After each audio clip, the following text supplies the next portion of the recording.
Hello નમસ્કાર દોસ્તો, હું છું Priyank Patel and thanks for watching my video.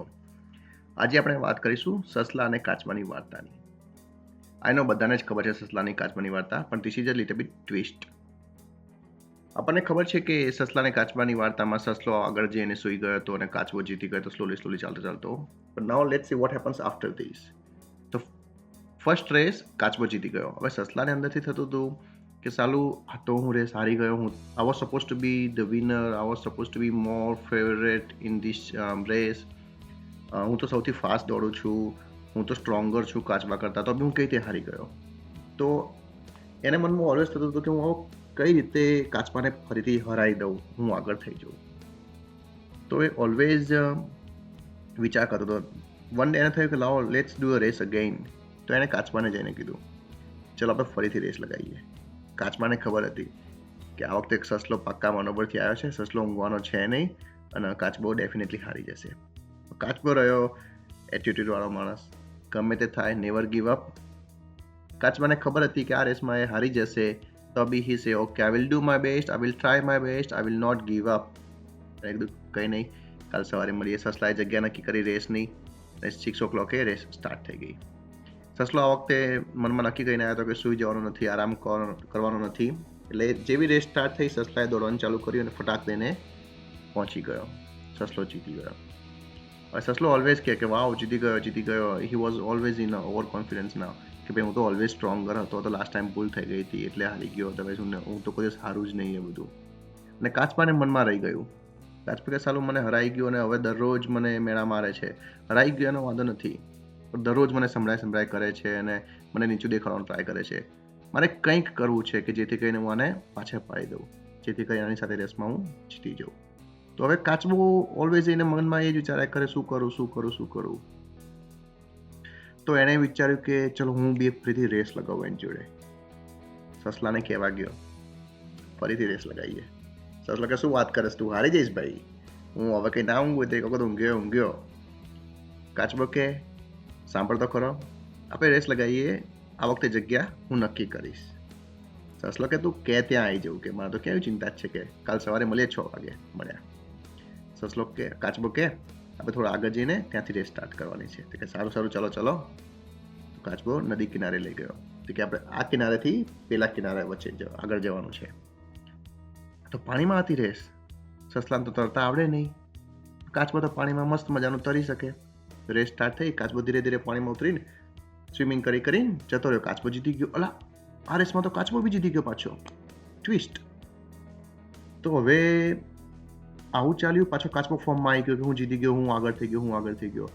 તો let's look at the story again and from different view point અને સી આપણે શું શીખ્યા. પહેલી વખતે રેસ હતી તો સસલો સૂઈ ગયો અને હારી ગયો. તો સમટાઈમ્સ આપણે કેપેબલ હોઈએ, આપણે બીજા કરતાં વધારે પાવરફુલ હોઈએ, સ્ટ્રોંગર હોઈએ, પણ જો આપણે ઓવર કોન્ફિડન્સમાં આવી જઈએ અને ગોલ અચીવ કર્યા પહેલાં જ આપણે જો નિરાંતે બેસી જઈએ, બ્રેક લઈ લઈએ, થાક બેસી જઈએ, તો વી મે ફેલ. આપણા કરતાં ઓછો કેપેબલ માણસ બી આપણી આગળ નીકળી જાય અને એ જીતી શકે છે. તો never stop until you rich to your goal.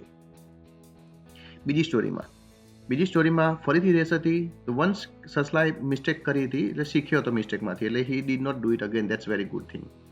Second thing is situation was favourable for rabbit.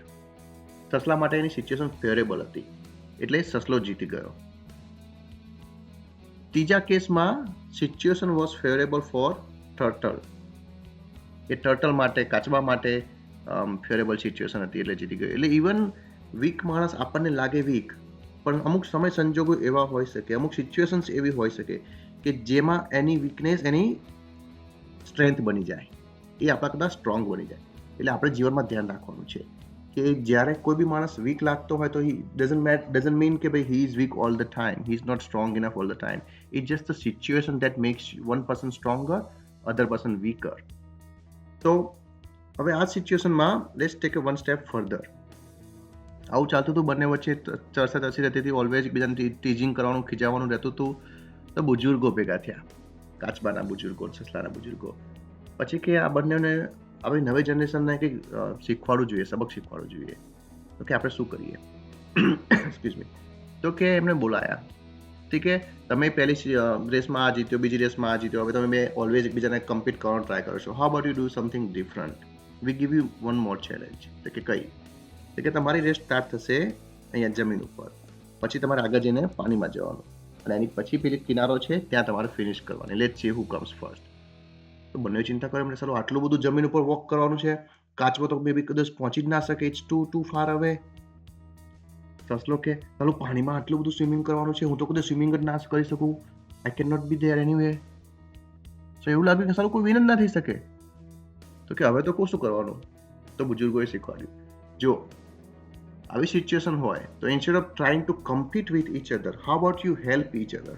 તો કે કઈ રીતે? તો કે જમીન ઉપરની સિચ્યુએશન સસલાને ફેવરેબલ છે, તો કાચબો સસલાની પીઠ ઉપર બેસી જાય અને સસલો અને કાચબો બંને રેસમાં જાય. તો સસલાએ કાચબાને હેલ્પ કરી. જ્યારે સિચ્યુએશન ચેન્જ થઈ, અનફેવરેબલ કાચબાને થઈ, વોટરની સિચ્યુએશન આવી જે કાચબા માટે વધારે સારી હતી, તો સસલો કાચબાની પીઠ ઉપર બેસી જાય અને બંને જણા નદી ક્રોસ કરી લે. જો આ રીતે બંને એકબીજાને હેલ્પ કરશે તો ઓછા ટાઈમમાં પહોંચી શકશે અને બંને જણા સક્સેસફુલ થઈ શકશે. તો in our life as well, આપણે કોલેજમાં હોઈએ, જોબ ઉપર હોઈએ, instead of trying to compete with our friends, our neighbor, how about we try and help each other? તમે જે એરિયામાં નબળા હોય એ તમારો ફ્રેન્ડ તમને હેલ્પ કરે, તમારો ફ્રેન્ડ જે એરિયામાં નબળો હોય એમાં તમે એને હેલ્પ કરો, અને બંને જણા સાથે સાથે ગ્રો થાઓ. તમે જો કોમ્પિટિશનનો એમ રાખતા હશો, ઓલવેઝ તમારા ફ્રેન્ડ કરતાં વધારે મેળવવાનો ગોલ રાખતા હશો, તો vote if you change your situation? તમે જ્યારે એક સિટીમાંથી બીજા સિટીમાં જતા રહો, મે બી તમે જ્યારે કન્ટ્રી ચેન્જ કરી દો, જોબ ચેન્જ કરી દો, તો તમારી પાસે કોમ્પિટિશન કરવાવાળો કોઈ હશે જ નહીં. તો એ સિચ્યુએશનમાં you will not try and improve, you will not try your best. તમને લાગશે કે ઓકે હવે મારી જોડે કોઈની કોમ્પિટિશન છે જ નહીં, હવે શા માટે હું પ્રયત્ન કરું? તો you will give up easily, તમારો ગ્રોથ અટકી જશે. તો કોમ્પિટિશનની હેબિટના બદલે કોલાબરેટિવ હેબિટ ડેવલપ કરવાનો ટ્રાય કરો. Always from the beginning try to help each other and grow together. That's the attitude we should have it in our life. Hope you guys like this story. Thanks for watching my video. See you next time.